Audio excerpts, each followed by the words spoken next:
Assalamualaikum warahmatullahi wabarakatuh. Nama saya Zainuri Ahyan. Di sini pada video ini saya akan membahas atau mempresentasikan mengenai pengangkutan laut dalam dunia bisnis. Yang pertama itu pengertian dan pengaturan mengenai pengangkutan laut. Pertama, pengangkutan laut merupakan kegiatan transportasi dalam memindahkan barang dan penumpang dari satu tempat ke tempat lain, atau dapat dikatakan sebagai kegiatan ekspedisi. Dalam pasal 1 Undang-Undang Nomor 17 Tahun 2008 tentang pelayaran menyebutkan pengangkutan laut yang digunakan suatu istilah angkutan di perairan adalah kegiatan mengangkut dan atau memindahkan penumpang dan atau barang dengan menggunakan kapal. Selain pengertian dari angkutan di perairan juga terdapat istilah-istilah penting dalam pengangkutan laut, yaitu yang pertama, angkutan laut adalah kegiatan angkutan yang menurut kegiatannya melayani kegiatan angkutan laut. Yang kedua, angkutan sungai dan danau adalah kegiatan angkutan yang meliputi waduk, rawa, dan kanal. Yang ketiga itu, angkutan penyeberangan adalah angkutan yang berfungsi sebagai jembatan bergerak yang menghubungkan jaringan jalan dan atau jaringan kereta api yang terputus karena adanya perairan. Selanjutnya poin kedua yaitu jenis-jenis usaha dalam pengangkutan laut. Berdasarkan pasal 7 Undang-Undang Nomor 17 Tahun 2008 tentang pelayaran, jenis angkutan laut terdiri atas angkutan laut dalam negeri, angkutan laut luar negeri, angkutan laut khusus, dan angkutan laut pelayaran rakyat. Yang pertama itu angkutan laut dalam negeri. Adalah kegiatan angkutan laut yang dilakukan di wilayah perairan Indonesia yang diselenggarakan oleh perusahaan angkutan laut nasional, atau dalam arti dilakukan dengan menggunakan batas-batas kedaulatan dalam negara. Yang kedua itu angkutan laut luar negeri. Adalah kegiatan angkutan laut dari pelabuhan atau terminal khusus yang terbuka bagi perdagangan luar negeri ke pelabuhan luar negeri, atau dari pelabuhan luar negeri ke pelabuhan atau terminal khusus di Indonesia yang terbuka bagi perdagangan luar negeri yang diselenggarakan oleh perusahaan angkutan laut, atau dalam artian dilakukan dengan pengangkutan di lautan bebas yang menghubungkan suatu negara dengan negara lain. Yang ketiga itu angkutan laut khusus. Adalah kegiatan angkutan di mana melayani kepentingan usaha sendiri dalam menunjang usaha pokoknya. Yang keempat itu angkutan laut pelayaran rakyat.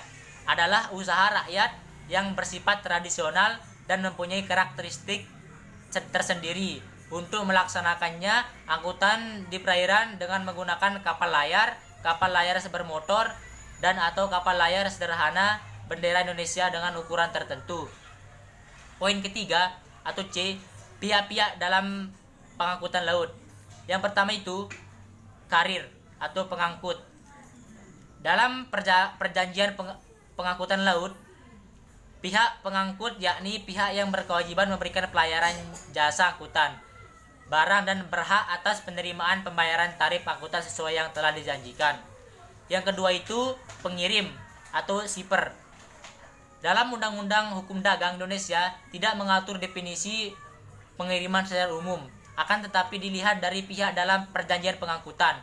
Pengirim adalah pihak yang mengikatkan diri untuk membayar pengangkutan barang, dan atas dasar itu dia berhak memperoleh pelayanan pengangkutan barang dari pengangkut. Yang ketiga itu penumpang atau passenger. Penumpang adalah pihak yang berhak mendapatkan pelayanan jasa angkutan penumpang dan berkewajiban untuk membayar tarif atau ongkos angkutan sesuai yang ditetapkan. Menurut perjanjian angkutan, penumpang mempunyai dua status, yaitu sebagai subjek karena dia adalah pihak dalam perjanjian, dan sebagai objek karena dia adalah muatan yang diangkut. Yang keempat itu penerima atau konsign. Pihak penerima barang yakni sama dengan pihak pengirim. Dalam hal pihak pengirim dan penerima adalah merupakan subjek yang berbeda. Namun ada kala pihak pengirim barang juga adalah sebagai pihak yang menerima barang yang diangkut di tempat tujuan. Selanjutnya adapun kriteria penerimaan menurut perjanjian, yaitu yang pertama, perusahaan atau perorangan memperoleh hak dan pengirim barang. Yang kedua, pembuktian dengan penguasaan dokumen pengangkutan. Yang ketiga, membayar atau tanpa membayar biaya pengangkutan. Selanjutnya poin yang terakhir atau keempat, tanggung jawab pengangkutan dalam pengangkutan laut. Menurut pasal 1367 Kitab Undang-Undang Hukum Perdata yang selanjutnya disingkat KUHP Perdata, tanggung jawab hukum kepada orang yang menderita kerugian tidak hanya terbatas kepada pembuatan sendiri, melainkan juga perbuatan karyawan, pegawai, agen, perwakilan apabila menimbulkan kerugian kepada orang lain, sepanjang orang tersebut bertindak sesuai dengan tugas dan kewajiban yang dibebankan kepada orang tersebut. Selanjutnya, demikian ada juga halnya dengan tanggung jawab terhadap pemilik barang atau pengirim, dimulai sejak barang diterima untuk diangkut sampai diserahkannya barang kepada pengirim atau penerima, yang dimana tanggung jawab tersebut dikenakan terjadinya kecelakaan. Kecelakaan adalah suatu kejadian yang tidak dikehendaki atau tidak diduga semula dapat menimbulkan korban atau kerugian kepada pengirim. Mungkin sekian dari presentasi saya.